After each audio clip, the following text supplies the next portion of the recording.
ये कहानी है फ्रांस के एक राजा की, जो कि अपने घमंड में चूर था, जिसे ना तो अपनी प्रजा की कोई चिंता थी और ना ही अपने राज्य की। और ये राजा हर वक्त बस अपनी अय्याशी में ही चूर रहता था। तभी एक दिन एक जादूगरनी बूढ़ी औरत का भेष धारण करके उसके महल में आती है, ताकि वो बाहर आ रहे तूफान से खुद को बचा सके। और वो जादूगरनी उस राजा से मदद की गुहार लगाती है। साथ ही में उसे वो तोहफे के रूप में एक गुलाब देती है।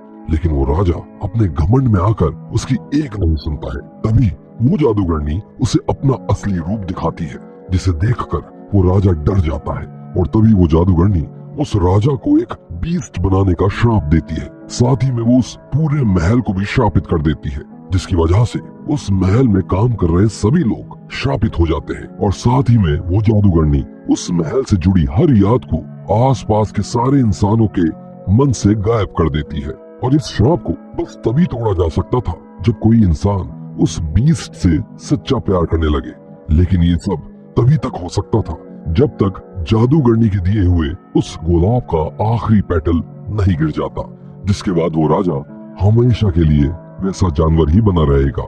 अब इस घटना को हुए हुए काफी साल बीत जाते हैं, जिसके बाद फिल्म हमें सीधा ले जाती है उस महल से दूर एक छोटे से गांव में, जहां बेल नाम की एक लड़की अपने पिता मॉरिस के साथ रहती है। जहां हम देखते हैं बेल अपने गांव की सबसे समझदार लड़की है, जिसे किताबें पढ़ने का बहुत शौक है। लेकिन ये बात उस समय के हिसाब से बहुत अलग थी, क्योंकि उस समय बेल के गांव में ज्यादातर लड़कियों को पढ़ने लिखने की कोई इजाजत नहीं थी। इसके बाद हम देखते हैं कि बेल के पिता एक कारीगर है, जो कि अलग अलग तरह की चीजें बनाने में माहिर थे, जिन्हें बनाने के बाद वो बाजार में ले जाकर बेचा करते थे। ऐसे ही एक दिन वो अपना सामान बेचने घर से निकल पड़ते हैं और पीछे बेल घर में अकेली है। वहाँ से जाते जाते बेल अपने पिता से उसके लिए एक गुलाब लाने को कहती है, जिसके लिए उसके पिता मान जाते हैं। इसके बाद हम मिलते हैं गैस्टोन से, जो कि बेल से प्यार करता है और उससे शादी करना चाहता है। लेकिन बेल उससे बिल्कुल प्यार नहीं करती है। दूसरी तरफ हम देखते हैं मॉरिस को, जो कि बाजार की तरफ जाते जाते रास्ता भटक जाता है। तभी उसे एक रास्ता दिखता है, जिस पर चलते चलते वहाँ एकदम से बर्फ गिरना शुरू हो जाती है। और तभी कुछ भेड़िए उसके पीछे पड़ जाते हैं और मॉरिस अपने घोड़े पर सवार होकर उन सभी भेड़ियों से बचते हुए सीधा पहुंच जाता है उस बीस्ट के महल में। जहाँ अंदर जाते ही हम देखते हैं कि श्राप की वजह से उस महल में काम करने वाले सभी लोग कुछ ना कुछ बन चुके हैं। जैसे कोई घड़ी बन गया है, कोई लैंप बन गया है, या कोई टीपॉट बन चुका है। और तभी जब मॉरिस एक कप को उससे बात करते हुए देखता है, तो वो वहाँ से डर कर सीधा भागना शुरू कर देता है। लेकिन महल के बाहर जाते ही उसे कुछ गुलाब दिखते हैं, जिसके बाद वो एक गुलाब अपनी बेटी के लिए ले जाने की कोशिश करता है। और तभी उस महल का बीस्ट वहाँ आ जाता है और मॉरिस को पकड़ लेता है। इसके बाद हम देखते हैं मॉरिस का घोड़ा उस बीस्ट को देखकर वहाँ से भाग जाता है और भागते भागते वो सीधा पहुँच जाता है बेल के पास, जहाँ उस घोड़े को अकेला देखकर बेल को अपने पिता की फिक्र होने लगती है। जिसके बाद वो उस घोड़े पर सवार होकर अपने पिता को ढूंढने निकल जाती है, जहाँ वो घोड़ा बेल को सीधा उसी महल में ले जाता है जहाँ उसने बेल के पिता को आखिरी बार देखा था।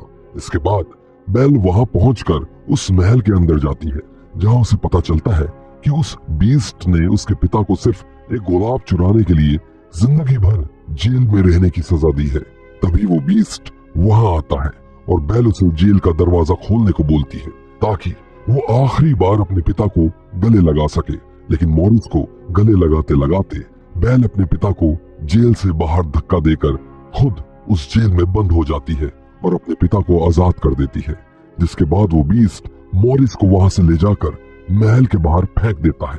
इसके कुछ समय बाद हम देखते हैं एक लैंप को, जिसका असली नाम ल्यूमियर था, जो वहां आकर बेल की जेल का दरवाजा खोल देता है। ल्यूमियर के साथ साथ वहाँ एक घड़ी, जिसका नाम कॉक्सवर्थ था, वो भी वहां आ जाता है। इन दोनों को देखकर बेल पहले तो डर जाती है, लेकिन थोड़ी देर में बेल का सारा डर चला जाता है। इसके बाद वो दोनों बेल को उस कमरे तक लेकर जाते हैं, जो कि एक बहुत सुंदर कमरा था। और वहाँ बेल की मुलाकात एक और चीज से होती है, जिसका असली नाम तो गार्डरोब था, लेकिन श्राप की वजह से वो एक कबर्ड बन चुकी थी। इसके बाद हम देखते हैं कि बेल उन सभी को उस रूम से जाने के बाद कपड़ों की रस्सी बनाकर उस महल से भागने का प्लान बनाती है। दूसरी तरफ हम देखते हैं कि उस महल की किचन में सभी लोग अपने राजा यानी बीस्ट के लिए खाना बनाने में लगे हुए हैं। तभी वहाँ बीस्ट आता है जिसे मिसेस पॉट्स, जो कि एक टी पॉट थी, वो कहती है कि उसे उस लड़की को खाने के लिए बुलाना चाहिए, इस उम्मीद में कि शायद बेल को बीस्ट से प्यार हो जाए, जिसके बाद वो सभी उस श्राप से मुक्त हो पाए। लेकिन जैसे ही बीस्ट बेल को खाने के लिए बुलाने जाता है तभी बेल उस पर गुस्सा हो जाती है और खाना खाने से मना कर देती है, जिसके बाद बीस्ट भी वहाँ से गुस्सा होकर चला जाता है और सीधा पहुँचता है अपने महल के उस कोने में जहाँ उसने जादूगरनी का दिया वो गुलाब संभाल कर रखा था, जिस गुलाब से एक एक करके सारे पेटल धीरे धीरे गिरते जा रहे थे। इसके बाद हम देखते हैं कि मिसेस पॉट्स अपने बेटे चिप, जो कि एक प्याली बन चुका था, उसके साथ मिलकर बेल को खाने के लिए बुलाने जाता है, जिसके बाद घर के सभी लोग बेल का शाही स्वागत करते हैं, जहां वो बेल की ऐसी खातिरदारी करते हैं जैसी बेल ने कभी देखी नहीं थी, जहां वो सभी लोग बेल को खुश रखने के लिए एक डांसिंग परफॉर्मेंस भी देते हैं और उन सभी लोगों की ये परफॉर्मेंस देखकर बेल भी खुश हो जाती है। खाना खाने के तुरंत बाद हम देखते हैं बेल महल के उस कोने में जाती है जहां उस जादूगरनी का दिया हुआ वो गुलाब रखा था, और जैसे ही बेल उसे छूने की कोशिश करती है तभी वो बीस्ट वहां आ जाता है और उस पर बहुत गुस्सा करता है, जिसके बाद बेल भी नाराज होकर उस महल से बाहर चली जाती है। और हम देखते हैं बेल ने अपने घोड़े पर सवार होकर अपने घर की तरफ बढ़ना शुरू कर दिया है, लेकिन तभी रास्ते में भेड़िए बेल के पीछे पड़ जाते हैं और बेल पर हमला कर देते हैं, और जैसे ही एक भेड़िया बेल को मारने ही वाला था तभी वहां बीस्ट आ जाता है और बेल को उन भेड़ियों से बचाता है, लेकिन उन भेड़ियों से लड़ते हुए बीस्ट काफी घायल हो जाता है, जिसके बाद बेल बीस्ट को अपने घोड़े पर बैठाकर वापस उसके महल में लेकर जाती है। दूसरी तरफ हम देखते हैं मॉरिस अपने गांव पहुंचकर सारे लोगों को उस बीस्ट की कहानी बताता है कि कैसे उस बीस्ट ने उसकी बच्ची को बंदी बना लिया है, इसलिए वो चाहता है कि वहां के सभी लोग उसकी मदद करें, लेकिन उसकी मदद करने कोई सामने नहीं आता। तभी गैस्टोन मॉरिस की मदद करने महल की तरफ उसके साथ चलता है, लेकिन गैस्टोन ने ऐसा सिर्फ इसलिए किया था क्योंकि वो मॉरिस से उसकी बेटी का हाथ मांगना चाहता था।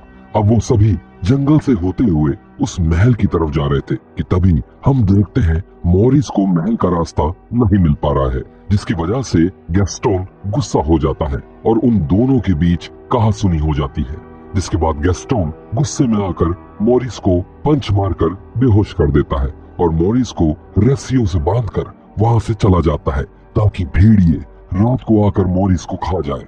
इसके बाद अगले दिन की सुबह होती है और हम देखते हैं कि मॉरिस अब भी भेड़ियों से बचा हुआ था।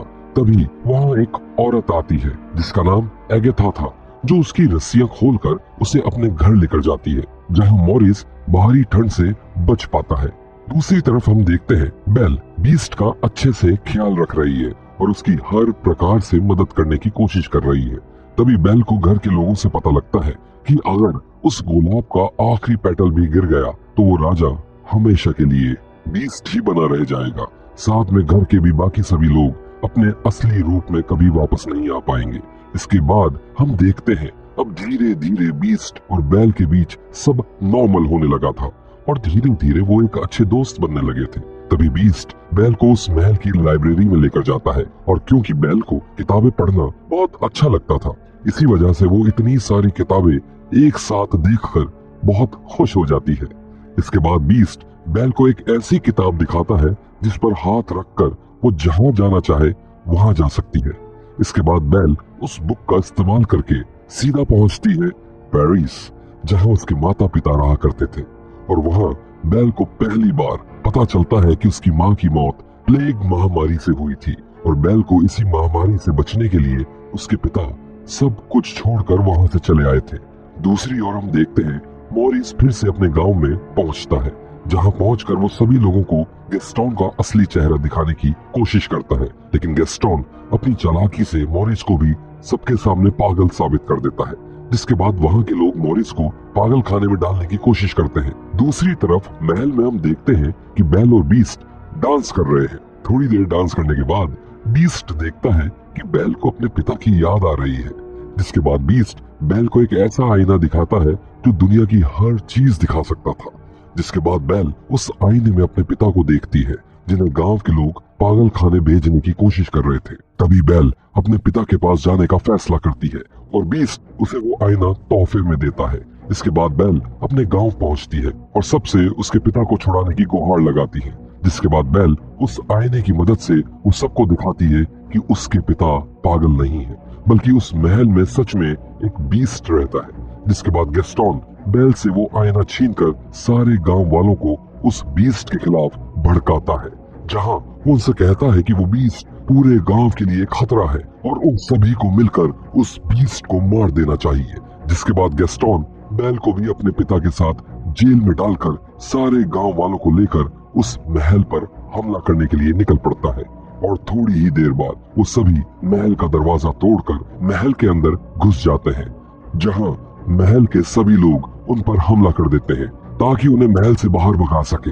अब गांव के सभी लोग लड़ने में बिजी थे, लेकिन तभी गैस्टोन चुपके से वहां से निकलकर बीस्ट को मारने निकल जाता है।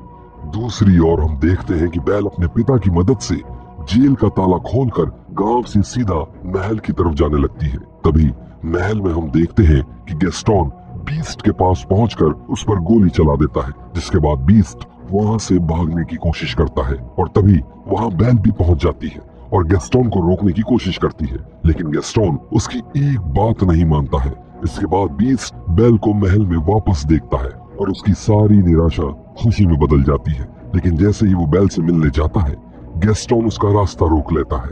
जिसके बाद बीस्ट गैस्टोन पर हमला कर देता है, लेकिन गैस्टोन की मिन्नतों के बाद बीस्ट उसे बिना चोट पहुंचाए वहां से जाने देता है।